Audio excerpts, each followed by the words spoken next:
চলতি বছরের আগেও ট্যারিফ যুদ্ধে হেরেছিল যুক্তরাষ্ট্র। বিশ্বের বহু দেশের উপর বাড়তি শুল্ক চাপিয়ে উল্টো নিজেরাই নাস্তানাবুদ হতে হয়েছিল আমেরিকাকে। এখন যেমন মার্কিন প্রেসিডেন্ট ডোনাল্ড ট্রাম্প বিশ্বের বহু দেশের সাথে শুল্কের যুদ্ধে নেমেছেন, ঠিক তেমনই অতীতেও মার্কিনিরা নেমেছিল এমন লড়াইয়ে।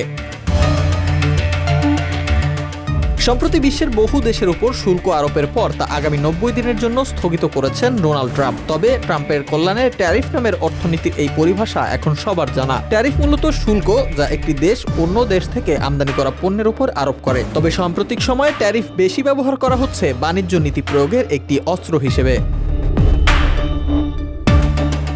1930 সালের মহামন্দার পর থেকেই যুক্তরাষ্ট্র সংরক্ষণবাদ থেকে আস্তে আস্তে সরে এসেছে। বিশ্ব বাণিজ্য সংস্থা WTO প্রতিষ্ঠার আলোচনায় যুক্তরাষ্ট্রের অন্যতম ভূমিকা ছিল। দেশটিতে 70% পণ্য যায় বিনা শুল্কে। সেই যুক্তরাষ্ট্রই এখন বিশ্বজুড়ে শুরু করেছে ট্যারিফ যুদ্ধ। এর আগে যুক্তরাষ্ট্র বড় আকারে ট্যারিফ যুদ্ধ শুরু করেছিল 1930 সালের মহামন্দার সময়। এর আগেই অবশ্য যুক্তরাষ্ট্র উচ্চ শুল্ক আরোপ করে রেখেছিল। 1922 সালের সেপ্টেম্বরে কংগ্রেস ফোর্ডনি-ম্যাকম্বার অ্যাক্ট পাশ করেছিল, যার মাধ্যমে ট্যারিফের হার 40% বাড়ানো হয়। তখন মার্কিন প্রেসিডেন্ট ছিলেন ওয়ারেন জি হার্ডিং। ইউরোপের দেশগুলো তখন এর বিরুদ্ধে সোচ্চার হয়েছিল, তবে যুক্তরাষ্ট্রে এর তেমন কোনো প্রভাব পড়েনি।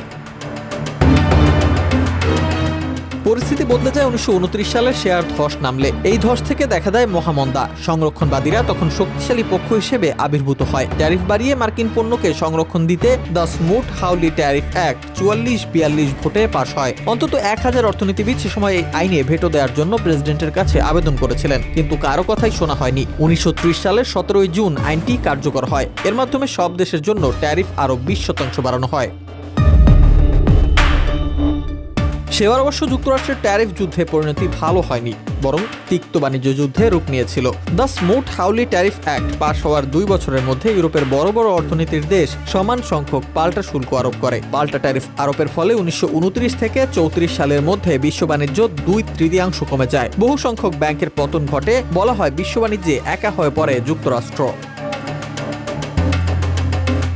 1932 সালের নির্বাচনে হেরে যান হারবার্ট হুভার। নতুন প্রেসিডেন্ট ফ্রাঙ্কলিন ডি রুজভেল্ট দায়িত্ব নিয়েই ট্যারিফ কমানো সহ এ থেকে বের হতে আলোচনা শুরু করেন। প্রথম ট্যারিফ যুদ্ধে পরাজয় হয় যুক্তরাষ্ট্রের। সেই যুক্তরাষ্ট্র সম্প্রতি আবারও ট্যারিফ যুদ্ধ শুরু করেছে। এবারেও শুল্ক স্থগিত করেছেন ডোনাল্ড ট্রাম্প। তবে এবারের পরিণতিও কি 1930 সালের মতোই হবে কিনা, সেটাই এখন বড় প্রশ্ন।